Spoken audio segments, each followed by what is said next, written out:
Hello everyone, it's Bella Malloy here, host of Seek Travel Ride. Very happy to bring you a midweek episode of Cycle Shorts where we transport you to what it was like for one of our listeners on one day of their trip. This week features Australian Sue Chapple, who's transporting us to France and what it was like for her on the first day leading up to a big cycle tour. And I'm sure some of us are going to resonate quite well with what Sue's going to talk about here, which is sometimes just getting to the start of the tour itself can be the most eventful thing, especially when you combine that with having to transport a fully laden bike up and down stairs. Without any further ado, let's listen to Sue tell us what it was like for one day on her trip. Hi Bella, it's Sue here from Brisbane. I wanted to give you my one day on a cycling tour. I'd flown into Paris. It was my first solo trip. I'd organised everything. I'd done a reconnaissance mission the day before and made sure I knew the way to the train station to get my first train out to start my cycle tour. Everything was going to plan. The elevator was working. I'd had my ticket.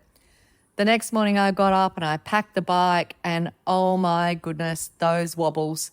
I thought I was literally going to fall over. I was terrified.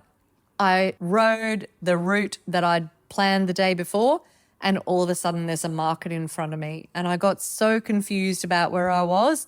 I went the wrong way and was several kilometres off my planned route. I asked for help on the way and got it, and eventually I ended up at the train station. Great. Unfortunately, the elevator was no longer working.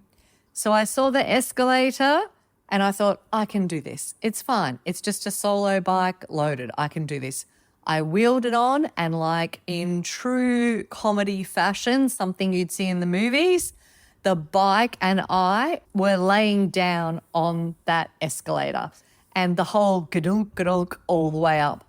It was terrifying, embarrassing, painful. Eventually I got pushed out at the top, bruised and bloodied, lots of tears, and eventually a young French man came and helped me because there was a second escalator. So he helped me up that second escalator and I got to the top and thanked him profusely. But of course I felt so useless and so degraded and so hurt by that first experience. Now when I look back on it, I can laugh, but at the time, oh boy, were there a lot of tears. So after my mishap on the escalators in that Paris train station, I decided to get the train out to Chartres to avoid some of that really heavy traffic in and around Paris.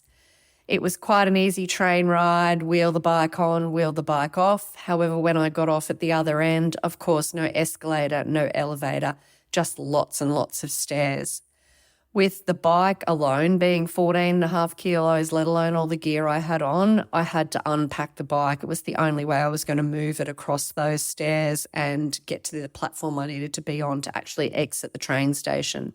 So I took everything off and I started by carting 2 panniers down at a time. So 2 flights of stairs, turned the corner along the big tunnel up towards the main building, and I made a decision to leave the panniers there at the corner of the stairs. I turned around, ran back up the 2 flights of stairs, grabbed the next 2 panniers, ran down the stairs and turned the corner, and lo and behold, here's a guy at the other end with my 2 panniers in his hands. I had no idea what to do. All my French went out the window. I couldn't remember a thing to say. And so I reverted to English. It turns out that swearing in English is universal. And the guy just looked at me, shrugged his shoulders, dropped my panniers and walked away. By this time, my heart was absolutely pounding and I'm running through the tunnel. All of a sudden, an SNCF staff member appears and asks me if I'd like some help. It was the most amazing thing to happen right then and there because I needed help and I was so grateful that they turned up. Maybe they'd been watching it unfold, maybe they hadn't, I don't know. But meanwhile, my bike was back up on a platform a long way away from me and I needed to get back to it so that I could start my journey. This is just the first day of my trip and what turned out to be a fabulous one. But boy, oh boy, was that first day a challenge. Anyway, I hope this gives you a smile to make that first impression of cycling on your own in a country where you think everything's right and organised, but unfortunately, things don't always go to plan. Nice to speak to you, Bella. Cheers, Sue.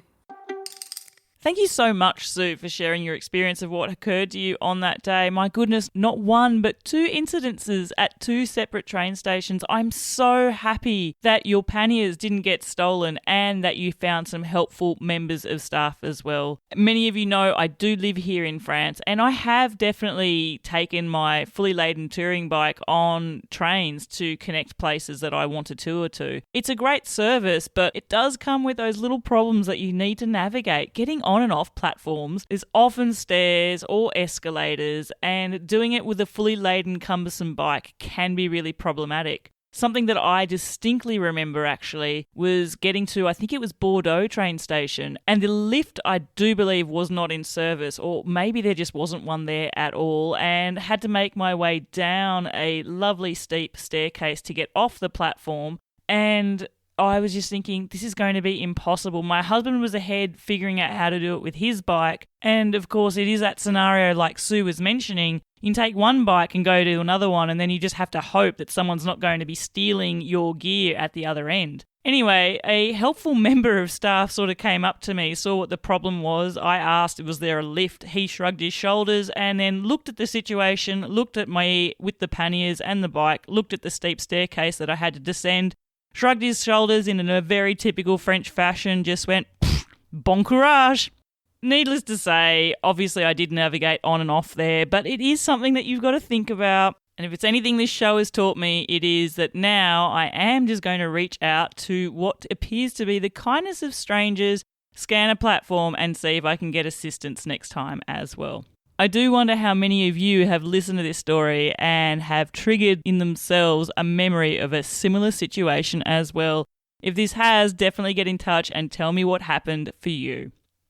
I'd like to now take a moment to give a shout out to my new Buy Me a Coffee supporters. Thank you so much for supporting the show. As I've mentioned previously, I think the best part of Buy Me a Coffee are the messages that you also send me through as well. This one here is from Julia Blennerhassett, and she says, Bella, thank you so much. I'm loving your podcast, the people you chat with, and the warm, friendly feeling that you impart on us all. Loving bikepacking here in New Zealand, and I can't wait to go global.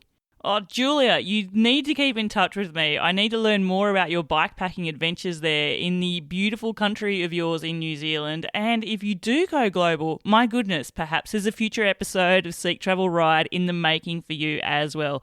Thank you for supporting the show. Another Buy Me a Coffee supporter, Nick Wolfrey, says, thanks so much, Bella, for your wonderful work arranging and presenting these wonderful casts. They are so entertaining and inspiring. I've been largely confined to home for the last 2 years looking after my dear old dad, so the bike touring activity has been minimal and confined to day trips. No matter, virtual touring has brightened my life up greatly as I walk the dog or get time off for a day ride. You are such a fun and uplifting interviewer too. Keep it up please and enjoy a coffee and bicky or two on me.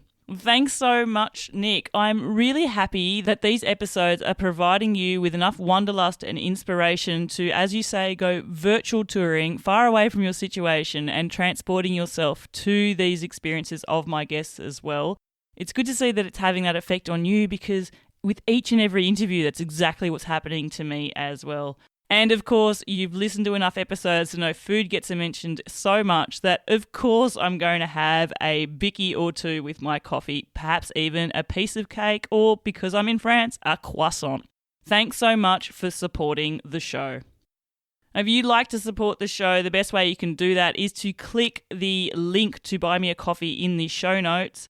All this support helps me to keep producing these episodes of Seek Travel Ride with you each week, interviewing these guests and bringing their stories to a global audience. Thank you so much for supporting the show. Until the next episode, I'm Bella Malloy. Thanks for listening.